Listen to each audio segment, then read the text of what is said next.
Good evening and welcome. You're joining the State of Business with me, Nishani Pigera. First, let's take a look at tonight's headlines.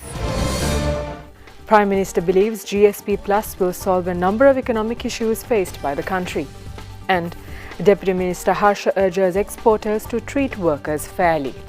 In tonight's top story, Prime Minister Ranil Wickremesinghe says the GSP Plus concessions will help the country solve a number of economic woes affecting growth. Sri Lanka will be able to start exporting goods to the EU market beginning from tomorrow with zero duty for over 6,600 products.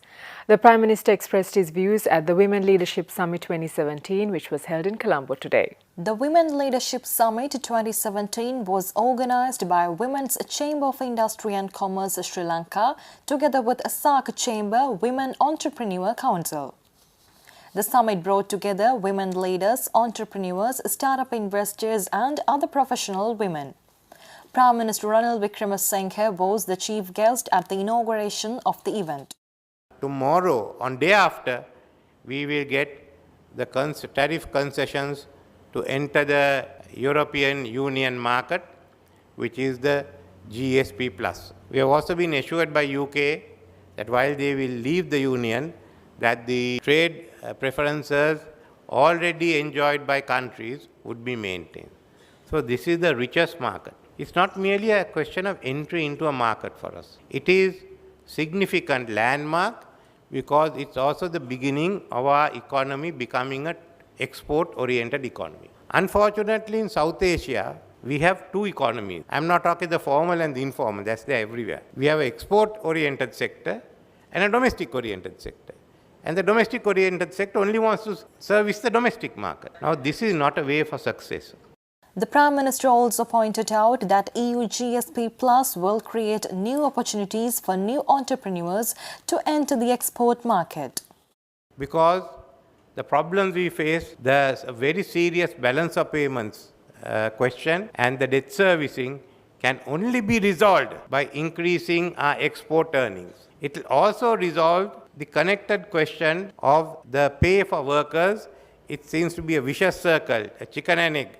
Pay is not enough, how can we pay more? It's only by exporting that you are in a position to give a better remuneration to a workforce and to enterprise which is going to be more productive.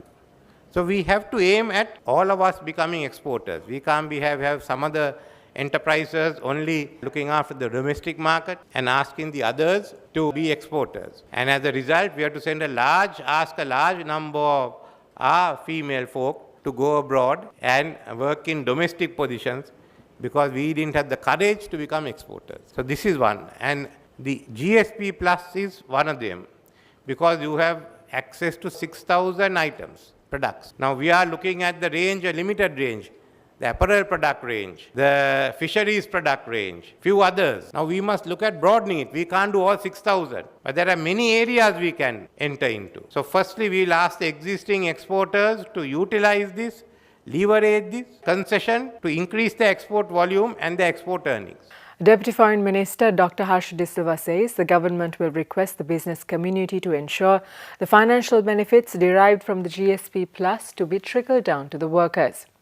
He said garment exports will get a duty benefit of 9.6%, fisheries 18% and coconut products 14% due to the GSP Plus concessions.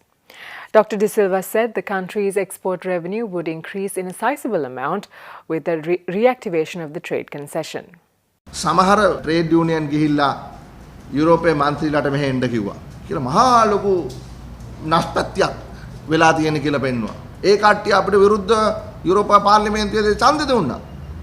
මම පුද්ගලිකව ගිහිල්ලා ඒ ප්‍රධානියෝ දෙන්නටම කතා කරා ලෝලයි and මරී කියලා. එක්කෙනෙක් ජර්මනියේ අනිත් එක්කෙනා ස්පාඤ්ඤේ. මේක මේ 150ක් සේවකයාට දිය යුතුයි කියලා. 150 නෙමෙයි 100ක් උනත් දෙන්න පුළුවන්. අපේ රජයකට නීතියක් දාන්න බෑ. අපි දන්නේ නැහැ මේකේ කොච්චර ප්‍රොෆිට් එකක් එනවද. හැබැයි රජයක් හැටියට අපි අවධාරණය කරනවා දිගින් දිගටම මේ ලැබෙන අවස්ථාව යම්කිසි මූල්‍ය මේ ඉදිරි කිරීමක් ඊළඟට ලාභයේ වැඩිවීමක් සිද්ධ වෙනවා නම් එය සේවකයන් සමග සාධාරණ ලෙස බෙදාගත යුතුයි කියන එක. The EU fact-finding mission comprised of Anne-Marie Minor and Lola Sanchez was in Sri Lanka in April and emphasized that GSP Plus benefits should also go to the workers. Speaking further, the minister said the local exporters should diversify their products in order to get the maximum benefit through the EU GSP Plus. He said the garment sector has already started expansions. The JAF in particular have been in continuous discussions with us and they are ready. They will expand. They are all ready. But what we want is to diversify our exports, not just apparels. Footwear, electronic components, medical equipment manufacturing, solar panels, titanium dioxide from ilmenite, many things. Paint, auto parts, weighing scale parts. There are so many things. So we need people to come and invest. So that is going to take a little bit of time. That is why I said not in the first year, but the second, third year you will see bigger improvements. The government is providing them with that right platform they require, they need to make those investments happen. If they said they didn't have the right kind of incentive, the government is now giving the incentive. The Deputy Minister pointed out that the good relationships inculcated by the present government with the international community was a plus point for Sri Lanka to regain the GSP Plus from the EU. මම හිතන්නේ සියලු ආයෝජකයන්ට පේනවා අපි සත්භාවයෙන් මේ රටේ ස්ථිරසාර සාමයක් ලබා ගැනීම සඳහා හදවතින්ම කටයුතු කරන බව. එදා තිබිච්ච හේග් එකේ විදුලි පුටුවේ ප්‍රශ්නේ අද නැහැ. එදා තිබිච්ච සම්බාධක දාන කතාව අද නැහැ. එදා අපි ජිනීවා එකට වෙවුල බය දිව්වා. ඒ ජයග්‍රහණය මත තමයි මේ සියලු දේ ලැබෙන්නේ. ඒ ස්ථාවරභාවය අපි ඇති කරලා තියෙනවා. එදා දිව්වේ කේටරේගේ වෑන් එක ඇතුළේ හැංගිලා. කොහොමද ගියේ එදා ජනාධිපතිතුමා? කේටරින් ලොරිය ඇතුළේ හැංගිලා ගියේ. පාරෙන් යන්න බෑ, මේන් එන්ට්‍රන්ස් එකෙන් යන්න බෑ. දැන් ඉතින් මම විදේශ අමාත්‍යාංශික නිසා මේ ඔක්කොම මම දැන් දැනගත්තා. අපේ මෛත්‍රීපාල ජනාධිපතිතුමා ලොරියක් අස්සේ හැංගිලා යනවාද කේටරින් කෙනෙක් වාගේ. අපි ලෝකෙත් එක්ක ගහගෙන ලෝකෙත් එක්ක වෙනදම් කරන්න හිත තියන් ඉන්නවා නම් ඒ දේ කරන්න බෑ. Stay with us for more news on the other side of this break.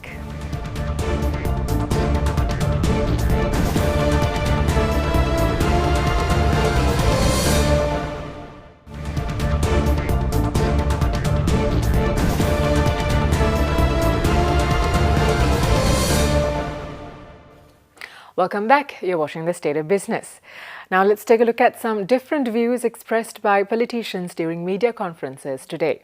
පළාත් පාලන මැතිවරණ කල් දානවා දිගින් දිගට මැතිවරණ කල් දානවා සැප්තැම්බර් මාසේ තියෙන පළාත් සභා මැතිවරණේ තව මාස 3යි තියෙන ඊට කලින් හෙට හරි පළාත් සභා මැතිවරණේ තියන්න කටයුතු කරන්න අපි මහ ජනතාවගේ බලෙන් ප්‍රජාතන්ත්‍රවාදීව අපි මහ මැතිවරු එහාට මෙහාට පත් කරන්න මන්ත්‍රීවරු බිලී බාන්න ඕනේ සාධාරණ ඡන්දකින් අපිට පුළුවන් වෙනවා පළාත් සභාවේ මහ මැතිවරයෙක් තෝරා ගන්න ඒ අවස්ථාවවත් ලබා දෙන්න. දැන් කැබිනට් සංශෝධනය ගැන විශාල ලෙස කතා වෙනවා.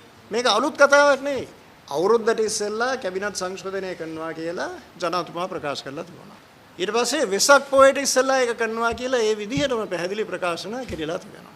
හැබැයි ඒව කරන්න ජනාධිපතිතුමාට ශක්තියක් හැකියාවක් තිබුණේ නැහැ. දැන් එන සතියේ අගමැතිතුමා චීනෙන් පෙරලා දිවයිනට පැමිණි පසු මේ කැබිනට් සංශෝධනය කරනවා කියලා දැන් ප්‍රකාශන කෙරීගෙන යනවා.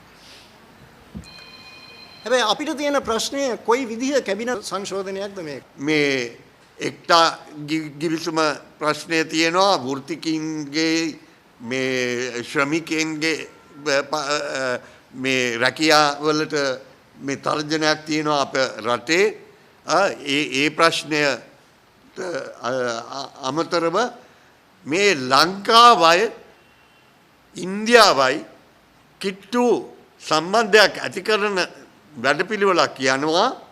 ඒ වැඩපිළිවෙල තුලින් තිරිකුණාමලේ බරාය මේ ඉදිකිරීම් කටයුතු ඒ තෙල් ටැංකි ඉන්දියාවට බාර දෙන මේ වැඩපිළිවෙලකුත් මේ ක්‍රියාත්මක වෙනවා.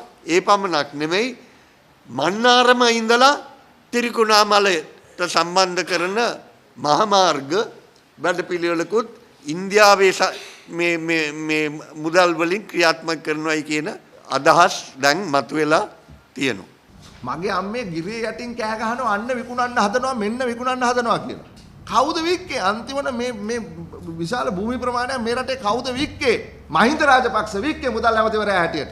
කවදද වික්කේ 2011 මොකද්ද වික්කේ? යුද හමුදා මූලස්ථානය. ඊනේ මගේ හිතන්න.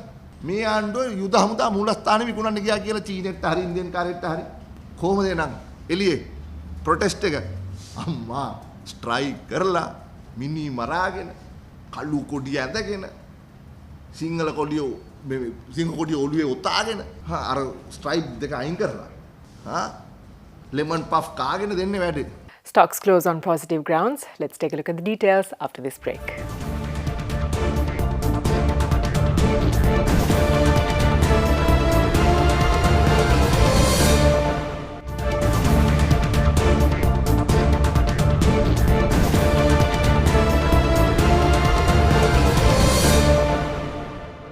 Welcome back to the show. Trading at the Colombo Stock Exchange ended in the green as a result of price gains in counters such as Ceylon Cold Stores, Brak Lanka Finance and Ceylon Tobacco Company. The All Share Price Index gained 26.01 points to close the day at 6,718.34 and the S&P SL 20 Index gained 21.89 points to close the session at 3,863.81. Turnover was 1.7 billion rupees and 51.6 million shares were traded.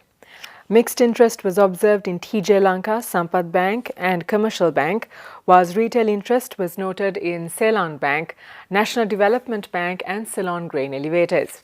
Meanwhile, foreigners remained active, closing as net buyers, mainly due to foreign buying in John Guild Holdings. Total foreign purchases accounted for 64.6% of turnover. Up next are the day's forex rates.